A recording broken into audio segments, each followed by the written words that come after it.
وذكر فإن الذكرى تنفع المؤمنين. بسم اللہ الرحمن الرحیم نحمدہ ونصلی علی رسولہ الکریم اما بعد. معزز سامعین و ناظرین، کون سے لباس میں نماز پڑھنا جائز ہے اور کون سے لباس میں نماز پڑھنا جائز نہیں ہے، اس سلسلے میں دوسری قسط آپ حضرات کے سامنے موجود ہے. تو سب سے پہلے مسئلہ سمجھتے ہیں کہ میلے کپڑوں میں نماز مکروہ نہیں ہوتی بشرطے کہ میلا کپڑا پاک ہو. اسی طرح اگر روپیے اور نوٹ اور پوسٹ کارڈ وغیرہ پر تصویر جو ہوتی ہے اس سے نماز میں کوئی خرابی نہیں آتی، جیب میں رکھ کر نماز پڑھ سکتے ہیں. اسی طرح کوہنی تک آستین چڑھا کر نماز پڑھنا اور کوہنی تک آدھی آستین والے قمیض اور شرٹ وغیرہ پہن کر نماز پڑھنا منع ہے، اس سے نماز مکروہ ہوتی ہے. اور اگر وضو کرتے وقت آستین چڑھائی ہوئی ہو اور جماعت میں شرکت کرنے کے لیے جلدی میں آستین چڑھی ہوئی رہ گئی ہو تو نماز میں ایک ہاتھ سے آہستہ آہستہ تھوڑی تھوڑی کر کے اس طرح اتارے کہ عمل کثیر معلوم نہ ہو، یعنی دونوں ہاتھ استعمال نہ کرے جس سے معلوم ہو کہ وہ نماز نہیں پڑھ رہا ہے. اگر اس صورت میں اس طرح کرے گا کہ لوگوں کو اس طرح وہم ہوگا کہ یہ شخص نماز نہیں پڑھ رہا تو اس کی نماز فاسد ہو جائے گی. اور یہ بھی خیال رکھے کہ گرمی اور پسینہ کی وجہ سے نماز کی حالت میں آستین چڑھانا عمل کثیر ہے، اس سے بھی نماز کے فاسد ہونے کا خطرہ ہے.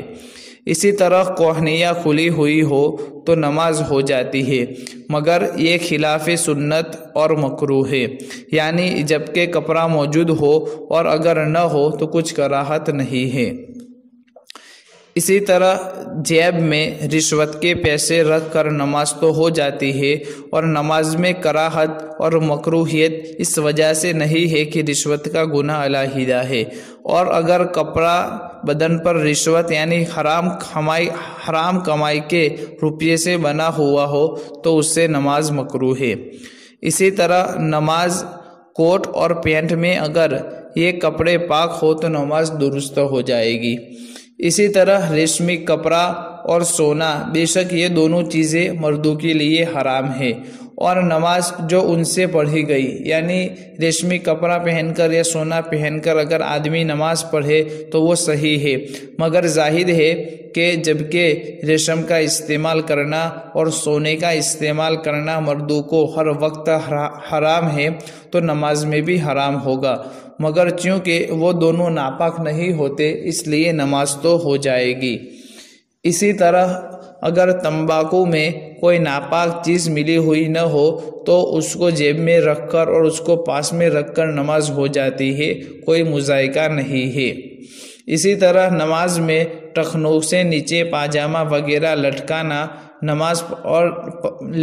کر نماز پڑھنا مکروہ ہے، ثواب سے محروم رہے گا. نماز کے علاوہ بھی ٹخنوں سے اوپر رکھنا ضروری ہے. حدیث شریف میں ایسے شخص کے لیے بڑی وعید آئی ہے. اللہ تبارک و تعالی عمل کی توفیق عطا فرمائے. اسی طرح نماز میں بلا ضرورت سجدے میں جاتے ہوئے پاجامہ اوپر کرنا خلاف ادب ہے، ایسا کرنا کوئی اچھی بات نہیں ہے. نماز میں بار بار پاجامہ کو اٹھانا یہ بھی اچھا نہیں ہے، مگر نماز ہو جائے گی. اللہ تبارک و تعالی عمل کی توفیق عطا فرمائے. آمین یا رب العالمین. السلام علیکم ورحمۃ اللہ وبرکاتہ.